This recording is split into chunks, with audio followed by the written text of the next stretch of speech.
तो आज की जो क्लास होगी श्रीमद् भागवतम प्रथम स्कंद चैप्टर 17 वर्स 38।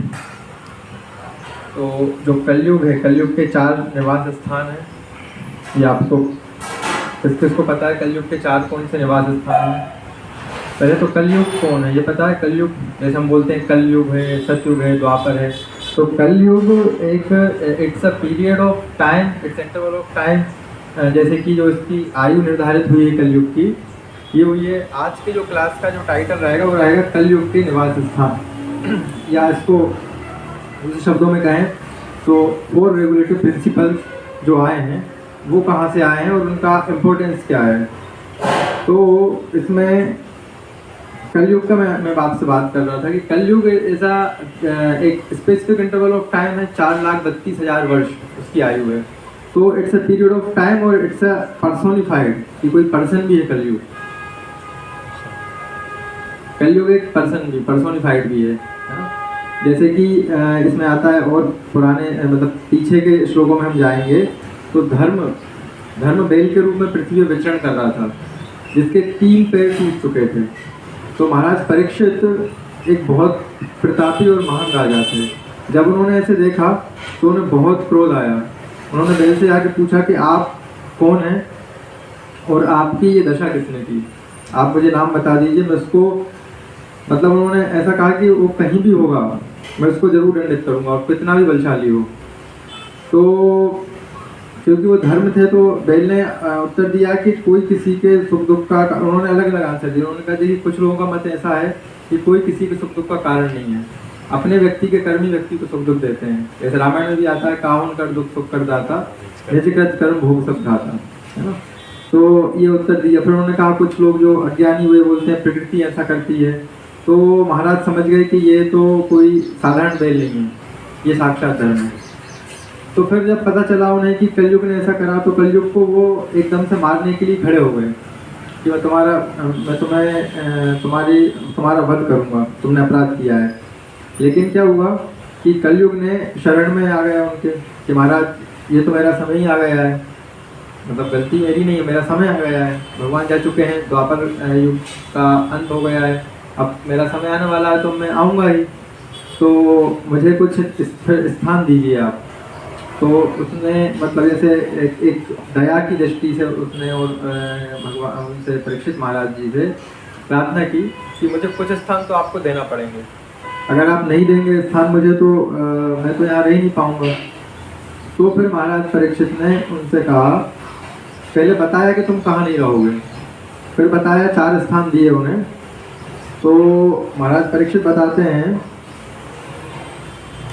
कि हे अधर्म के मित्र, उसको क्या कहा? अधर्म बंधु। कलयुग क्या है? अधर्म बंधु, अधर्म का बंधु। और भगवान क्या है? धर्म बंधु। तो यहाँ कलयुग होगा, यहाँ गलत काम होंगे, वहाँ भगवान आ नहीं सकते क्योंकि उसका नाम ही है धर्म के बंधु। तो उसको संबोधित करते हुए कहते हैं, अतएव हे अधर्म के मित्र, तुम ऐसे स्थान पर रहने योग्य नहीं हो जहाँ पर बड़े बड़े पंडित पूर्ण पुरुषोत्तम भगवान को प्रसन्न करने के लिए सत्य तथा धार्मिक नियमों के अनुसार यज्ञ करते हैं। तो यहाँ यज्ञ होंगे, वहाँ कलयुग नहीं रहेगा। समस्त यज्ञोत्सवों में यद्यपि कभी कभी कोई देवता की पूजा की जाती है, लेकिन पूर्ण पुरुषोत्तम भगवान को इसलिए पूजा जाता है क्योंकि वे प्रत्येक के अंतरात्मा में है और वायु के समान भीतर तथा बाहर विद्यमान रहते हैं। इस तरह केवल वे ही हैं जो पूजा करने वाले का समग्र कल्याण करते हैं। तो इस प्रकार जब परीक्षित महाराज ने उसे बताया तो सूत गोस्वामी कहते हैं कि इस प्रकार महाराज परीक्षित द्वारा आदेश दिए जाने पर कली भय मारे थरथराने लगा। राजा को अपने समक्ष यमराज के समान मारने के लिए उद्धत देखकर कली ने राजा से इस प्रकार कहा। तो कली कहता है कि हे राजा, मैं आपकी आज्ञा से चाहे जहाँ कहीं भी रहूँ और जहाँ कहीं भी देखूँ वहाँ केवल आपको ही धनुष बांध लिए देखूँगा। अतएव हे धर्मक्षकों में श्रेष्ठ, कृपा करके मेरे लिए कोई स्थान निश्चित कर दें जहाँ मैं आपके शासन के संरक्षण में स्थायी रूप से रह सकूँ। तो स्थायी रूप से रह सकने के लिए कलयुग ने स्थानों की मांग करी।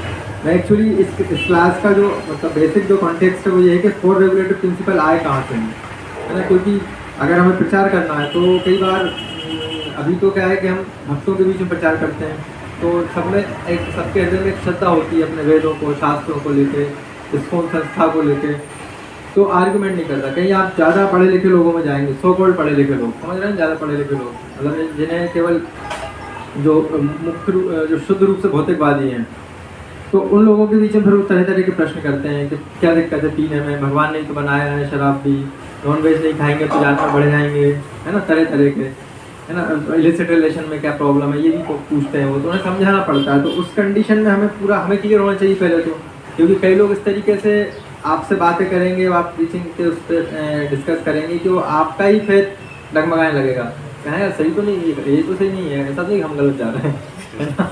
तो कई बार लोग पाप करते हुए इतने कॉन्फिडेंट रहते हैं कि सही रास्ते पर चलने वाला उन्हें देख के कन्फ्यूज हो जाता है ना। एक ये भी बहुत बड़ा अपराध होता है कि पाप एक तो अपराध से हो गया, उसके पीछे एक अपराध बोध होना चाहिए कि ये गलत हो गया, है ना, लेकिन एक हर्षित होकर और उत्साह के साथ पाप करना, ये बहुत, इसका और ज़्यादा दंड मिलता है।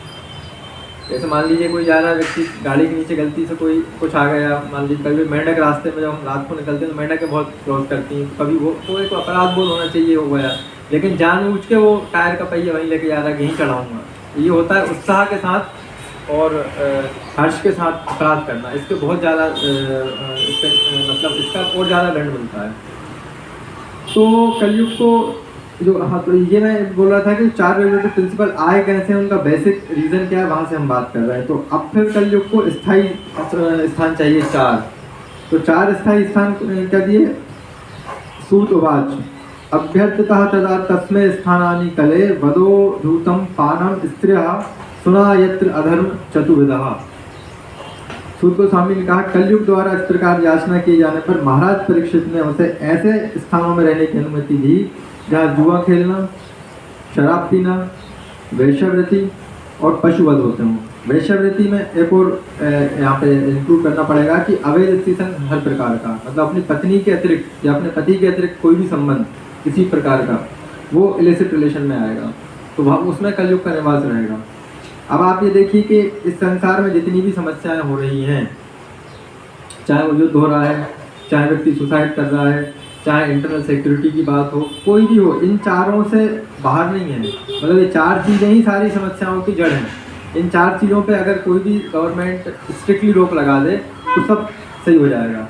अब सुशासन की बात करते हैं कि वुमेन्स को लेके उनको लेकर उनका हैरेसमेंट ना हो, सारी चीज़ें हैं ना, तो ये सब चीज़ें ऊपर ऊपर की हैं। जब तक ये 4 चीज़ें बंद नहीं होंगी वहाँ शांति स्थापित हो नहीं सकती। पूरा मिडिल ईस्ट आज जल रहा है, क्यों जल रहा है? क्योंकि वहाँ पशुवध होता है।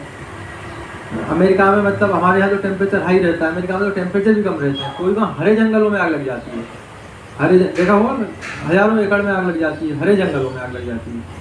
हरे जंगलों में कैसे आग लग गई? हमारे यहाँ तो गर्मियों में दिक्कत आती है कि पतझड़ आ गया है, मॉइस्चर नहीं है, पेड़ पूरे सूख गए हैं, तो वो एक ऑब्वियस है कि लग जाती है, ठीक है, वहाँ हरे जंगलों में आग लग जाती है।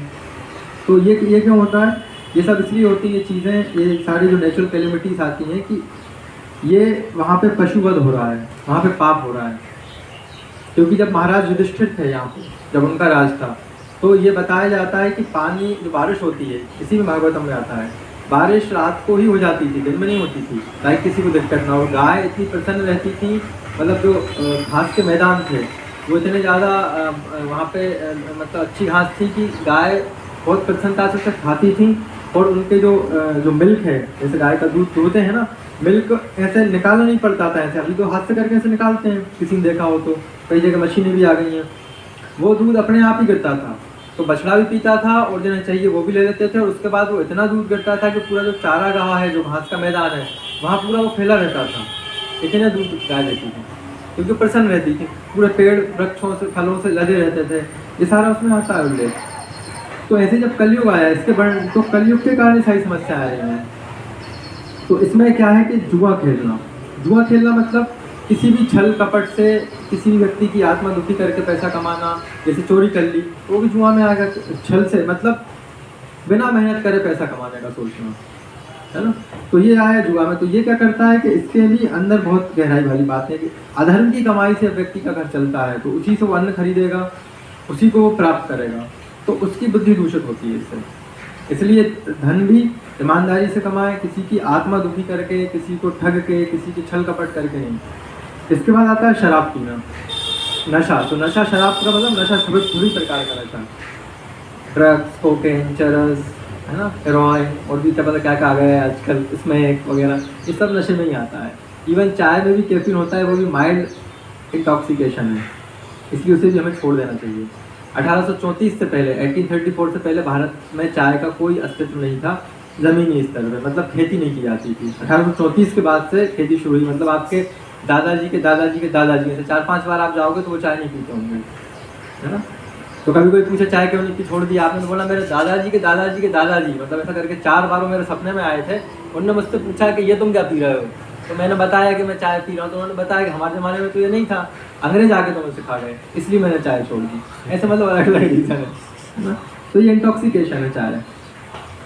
तो इसलिए ये भी नशे में, किसी प्रकार का नशा क्या करता है व्यक्ति के, ये चारों देखिए, ये चारों जो पाप हैं, ये सत्य के जो पैर हैं, सत्य, तपस्या, सत्य, दया और पवित्रता, इन चारों को ये दूषित करते हैं। जैसे कि शराब पीने से क्या होगा, दया खत्म होती है, नशे से दया खत्म होती है। व्यक्ति जब नशे में क्या हो जाता है, उसका जो मतलब वो मत हो जाता है, और वो मद में ये भूल जाता है कि मैं क्या कर रहा हूँ, है ना। ऐसे ही तपस्या, ऐसे ही इनकी पवित्रता किससे जाती है, अवैध स्त्री संग या पुरुष संग से। तो ये जब चारों चीज़ें ऐसी जाएंगी तो वहाँ से क्या होता है, जैसे दया, पशुवत, ये भी दया का वो है, दया नहीं रहेगी व्यक्ति इस प्रकार के कर्म करेगा। तो ये चारों चीज़ों से, नशे से क्या होता है, व्यक्ति की बुद्धि दूषित होती है। जब बुद्धि दूषित होगी तो व्यक्ति सही गलत का निर्णय नहीं कर पाएगा। इसी प्रकार ये जो अवैध स्त्री पुरुष संग है, ये भी व्यक्ति की को दूषित करता है। अब ये बहुत अंदर की साइंस है कि जो पुराने ज़माने में जो विवाह होते थे, तो विवाह की जो पद्धति है वो एक विवाह को एक संस्कार कहा गया है। संस्कार क्यों होते हैं, व्यक्ति को पवित्र करने के लिए। तो व्यक्ति एक ही स्त्री या एक ही पुरुष से संबंध रख के आजीवन रह सके, ये भी एक संस्कार में आता है, इसलिए इसे पाणी ग्रहण संस्कार कहा जाता है। तो जितने भी 16 संस्कार हुए हमारी शुद्धि के लिए होते हैं, है ना। जैसे मुंडन होता है ना, कोई भी चीज़ के लिए मुंडन कराते हैं, मतलब वो बाल पूरे हम वो कर देते हैं, तो उसको लोग कई बार गलत ले लेते हैं, अरे इसने बाल करा, इसको छू मत, इसने तो किसी के संस्कार में बाल दिए हैं। ऐसा नहीं है, वो बाल देना मतलब पवित्रता का प्रतीक है। बालों में ऐसा बताया गया शास्त्रों में 13 पाप का निवास होता है, इसलिए जब कोई भी शुद्ध कर्म करे सबसे पहले हम मुंडन कराते हैं। तो मुंडन कराने मतलब हमारी पवित्रता नहीं है, हमने मुंडन कराया, अब हम वो पवित्र काम को कर सकते हैं। लोग गलत लेते हैं कि मुंडन करा के मतलब ये संस्कार किया, ये करके हम हुआ पवित्र, अब हम मुंडन करा के पवित्र हो जाएंगे, ऐसा नहीं है। मुंडन पहले कराया जाता है, फिर कोई संस्कार कराया जाता है ना। बाल देना जिसको कहते हैं मुंडन कराना, है ना। तो ये क्या होता है, सब संस्कार। तो ऐसे ही विवाह भी एक संस्कार है। तो इसमें क्या होता है कि अगर कोई व्यक्ति इस प्रकार के संबंध रखेगा तो उसका क्या होगा कि उसकी चेतना दूषित होती है। गलत स्त्री या गलत पुरुष मतलब कि अयोग्य, इसमें जब भागवतम के 5वें स्कंद के 26वें अध्याय में जब नरकों का वर्णन आता है, जब उसमें आता है कि इसका भी एक दंड विधान है ना, इसका पता है कि इनके सबके दंड हैं। उसमें आप पढ़ेंगे जैसे कि शराब पीने का क्या है कि उस व्यक्ति के छाती पे बैठ के यमदूत पिघलता हुआ लोहा उसके मुंह में डालते हैं। सोचिए अगर 70 डिग्री या 80 डिग्री के टेम्परेचर को हम छू लें, ये हाथ जल गया था, गलती से मैंने गर्म वाला पकड़ लिया था, पिछले 8 दिन की बात है। जरा सा मतलब फ्रिक्शन ऑफ सेकंड, मैंने 5 या 6 सेकंड उसको पकड़ा, मैं भूल गया, मम्मी ने गैस बंद कर दिया था और मुझे लगा कि ये गर्म नहीं, मैंने उठा के सुबह पानी थोड़ा गुनगुना पानी पीता हूँ मैं, ये हाथ जल गया। मतलब 4 या 5 सेकंड मैंने पकड़ा, बस इतना सा, देखिए कितना हाथ जल गया और बहुत जलन भी हुई, तकलीफ भी हुई। तो कितनी तकलीफ होती होगी मुंह में, मुंह की स्किन तो और सेंसिटिव है। और ऐसा नहीं करते वो एक बार कर दिया, बोल दिया एक कल्प तक करो, कई 1000 साल तक, और वो यातना शरीर मिलता है, उसको कष्ट होता नहीं है।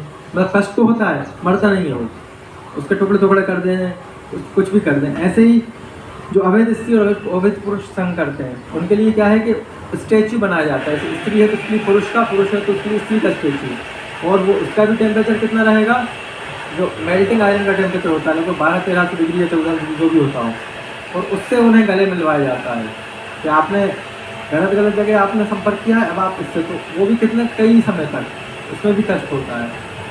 जो नॉनवेज खाते हैं उन्हें तला जाता है, और ऐसा नहीं तला जाता कि एक बार तल के निकाल लिया, 1000 साल तक तलने दो, तो बराबर कष्ट, क्योंकि यातना शरीर मिलता है। जैसे कि हम हर जगह जाते हैं ना, शरीर मिलता है, ऐसे यातना शरीर मिलता है वहाँ पर। उसका ये प्रॉपर्टी होती है कि वो शरीर कभी विनष्ट नहीं होगा, कष्ट बराबर होता है।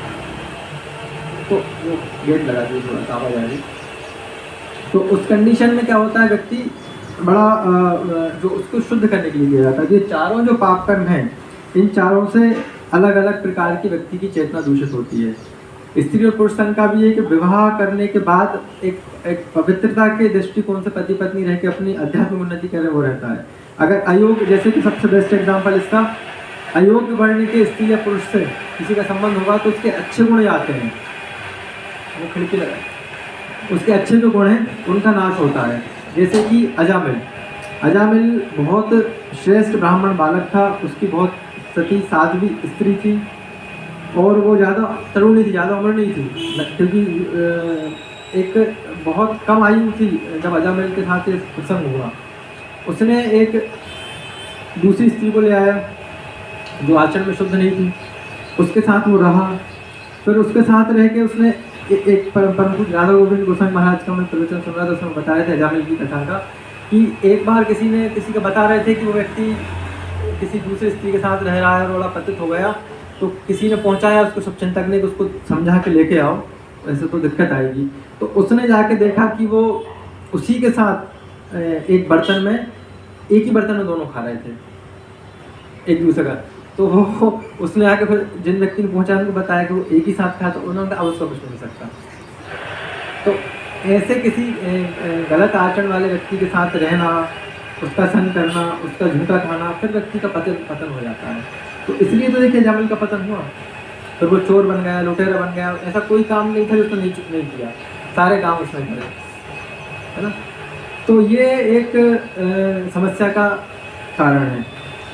तो इसलिए इसको भी हमें बहुत ध्यान से रखें। स्पर्श भी करने का ध्यान, स्पर्श भी अनावश्यक रूप से किसी का नहीं करना चाहिए, क्योंकि ये भी आपके, इसका मतलब छुआछूत को बढ़ावा नहीं दे रहा है, आपके कुछ पॉजिटिविटी है। अगर वो व्यक्ति सामने वाला आपसे नेगेटिव है तो आपकी पॉजिटिविटी उसमें जाती है। तो अनावश्यक स्पर्श का भी हमारे यहाँ निषेध रहता है। तो फिर ये स्त्री पुरुष का संग तो बहुत बड़ी बात हो गई, इससे हमारे अच्छे गुण आते हैं। अगर कोई सभ्य पुरुष किसी असभ्य स्त्री से, कोई सभ्य स्त्री किसी असभ्य पुरुष से संग करेगी तो पहला तो वो शास्त्रिक विधान के विपरीत है, तो कलयुग उस पर प्रभाव करेगा पहला। और दूसरा ये होगा कि वो उसके अच्छे गुण चले जाएंगे, इसलिए इसका करना है। तो ये चार मैंने आपको जो कारण बताए कि जुआ नहीं खेलना, मतलब कि अवैध तरीके से धन कमाना, नशा किसी भी प्रकार का, इवन चाय भी, माइल्ड इंटॉक्सिकेशन उसे भी छोड़ना है, और वैश्यवृत्ति या जैसे कह लें कि अवैध स्त्री और पुरुष संग। और ये मन से भी होता है कि केवल शरीर के संपर्क से नहीं, मन से भी। ब्रह्मचर्य मन वचन कर्म 3 प्रकार से होता है। तो वचन से भी हम चर्चा ऐसी ना करें। शास्त्रों में आता है कि स्त्री संग से इतना पतन नहीं होता, इतना स्त्री अवैध स्त्री संगी के संग से होता है। मतलब कोई ऐसा व्यक्ति जिसका आचरण भ्रष्ट है, उसकी संगति से भी बचना है ना, क्योंकि उसी प्रकार की बातें करेगा। तो इसलिए हमें, क्योंकि हम तो स्कूल कॉलेज में रहते हैं, सभी प्रकार के लोग हमारे साथ रहते हैं, कॉलेज में है या कोई अपनी जॉब में है, तो उन लोगों से भी ज़्यादा डिस्कशन नहीं करना है, नहीं तो ये होगा हमारी मानसिक शांति को चीज़ें भंग करती हैं। क्योंकि अभी हमारा लेवल उतना नहीं है कि हम परमहंस के लेवल पर चले नहीं गए कि कोई कुछ ही बोले हमें कोई फर्क नहीं पड़ता, है ना। हम अभी संसारिक से प्रभावित होते हैं, इसलिए हमें उसका ध्यान रखना है। और नॉन वेज तो समझना आसान है कि वो तो नहीं खाना है, क्योंकि किसी भी जीव को हमारे वजह से अगर कष्ट हो रहा है तो कल को डेफिनेटली उस कष्ट का हमें भुगतान ब्याज के साथ करना पड़ेगा। इसलिए इन चारों का, ये 4 पाप कर्म के निवास स्थान है, कलयुग के निवास स्थान है, और जहाँ कलयुग रहेगा वहाँ धर्म रह नहीं सकता। फिर जब कलयुग जब आता है तो व्यक्ति की बुद्धि दूषित होती है और भी वो गलत आचरण अपने द्वारा करता है। तो ये जो 4 निवास स्थान हमने बताए, ये 4, इन्हीं से 4 रेगुलेटरी प्रिंसिपल आते हैं, है ना। चारों से नीचे आते हैं, इलिसिट रिलेशन हो गया, जुआ खेलना हो गया, इंटॉक्सिकेशन और नीटिंग। तो ये चारों, इसलिए ये 4 यहाँ से आए। ये 4 कोई ऐसा नहीं है कि इस्कॉन ने बैठ के अपने हिसाब से बनाए, ये शास्त्रों से आए। इस्कॉन जो भी बात करते हैं, या इस्कॉन संस्था में जो भी नियम हैं या जो भी परंपरा में हम चला रहे हैं, वो आचार्यों से आई है, शास्त्रों से आई है। तो ये इसका भागवतम के, कोई पूछेगा ये कहाँ से आपने बनाया, तो ये हम बता सकते हैं रेफरेंस, हमें रेफरेंस पता होना चाहिए, है ना। क्योंकि अगर हमें प्रीचिंग करना है आगे तो हमें शास्त्रों के रेफरेंस, इसलिए हमें कुछ इंपॉर्टेंट भगवदगीता के श्लोक हमें बाय हार्ट होना चाहिए, है ना। तो श्रीमद् भागवतम के कुछ श्लोक हम कर सकते हैं, नहीं तो रेफरेंस तो कम से कम पता रहे कि ये इस स्कंद के इस चैप्टर के इस श्लोक से है। जैसे कि कोई बोले कि नरक का वर्णन कहाँ है, तो नरक का वर्णन भागवतम के 5वें स्कंद के 26वें अध्याय में, पूरा अध्याय डेडिकेटेड है नरकों के लिए, पूरा नरक का वर्णन है उसमें, तो हमें पढ़ना चाहिए कभी उसको भी। कि कभी अगर गलत डायरेक्शन जाने का सोचें भी तो हमें पता रहे, या हमें नहीं तो किसी दूसरे व्यक्ति को हम बता पाएँ, तो ये हमें पढ़ना चाहिए। बाकी लेकिन कलयुग का एक विधान है कि इतने इसमें समस्याएं हैं, मन चंचल रहता है, तो इसमें बताते हैं कि कलो दोष निधि राजन अस्ति एक महान गुणा। कलयुग दोषों की निधि है, लेकिन इसमें एक बड़ा गुण है, केवल भगवान के कीर्तन से, भगवान के नाम जब से व्यक्ति शुद्ध हो जाता है और इस जीवन की सर्वोच्च स्थिति को प्राप्त कर सकता है। ये बेनिफिट और युगों में नहीं था। तो अगर कोई कहे कि हाँ कलयुग आ गया है, अब तो बड़ा मुश्किल है भगवान की प्राप्ति, तो आसन मतलब जो साधन है उसे भी तो आसान कर दिया ना। पहले सतयुग में ध्यान था तो मन को साधना पड़ता था, फिर त्रेता में यज्ञ आए, फिर द्वापर में भगवान के विग्रह की अर्चना है, और अब लेकिन एक भगवान के नाम के जब से व्यक्ति का हो जाएगा। तो इसका मतलब ये नहीं कि और हम नहीं कर सकते, ध्यान भी कर सकते हैं, भगवान की अर्चा विग्रह की पूजा वो तो हम करते ही हैं, है ना। जो हम मंगल आरती में जो हम वर्शिप करते हैं वो वही है। उसके अलावा यज्ञ भी होते हैं कई कई जगह, वो भी करते हैं, लेकिन मुख्य रूप से तो भगवान के नाम का जप ही पर्याप्त है। अगर कोई अच्छे से जप कर ले तो उसका उद्धार हो जाएगा इस जीवन से। तो चलिए ठीक है, हरे कृष्णा। जगत गुरु श्री प्रभुपाद की किसी का कोई प्रश्न हो तो पूछ सकते हैं।